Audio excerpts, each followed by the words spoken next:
Okay, so now we're going to go over a guillotine defense. So in this situation, I am locked into a guillotine choke from my partner's guard. So I'm going to show you in full and then we'll break it down. So Coach Decatur is going to be on his back. He locks me up into his guard and he traps me in a guillotine choke.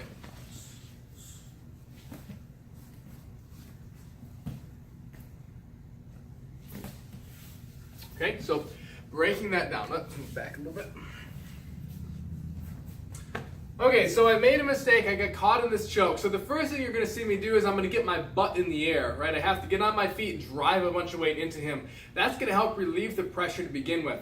The next step, I'm going to tilt my head up. I'm going to look up towards the ceiling, and then I'm going to turn my chin into his rib cage, and that's going to give me a little bit of room. My right arm, if he's catching me with his right arm, my right arm is going to go across his neck, and I'm going to give him a lot of pressure on his neck. So I'm making him uncomfortable as I'm escaping.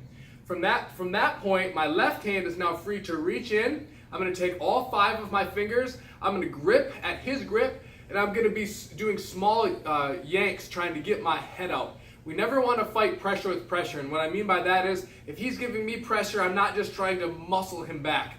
I have to be a little bit sporadic with how I'm jerking my hand and my head. And that's going to alleviate the pressure a lot faster and allow me to pull my head out a little bit quicker. So he locks me into a guillotine.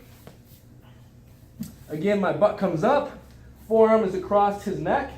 I look up with my head, I look in with my chin. Now my hand, I make a hook, and I'm yanking at his grip to eventually pull my head out. Okay, so we'll do that one more time. I'll back up a little bit more. I don't know if they can see us. We'll turn this way now. So I get locked in the guillotine choke. Butt comes up, forearm across his neck. I look up with my head, I look in with my chin. I rip at his grip.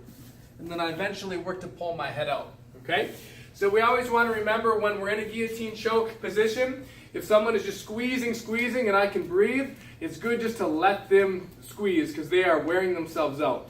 It's not a position that you need to panic in. You have to relax. And sometimes it does take time to get out. So you really just have to relax, focus on breathing, and then work on your plan to get out of that choke.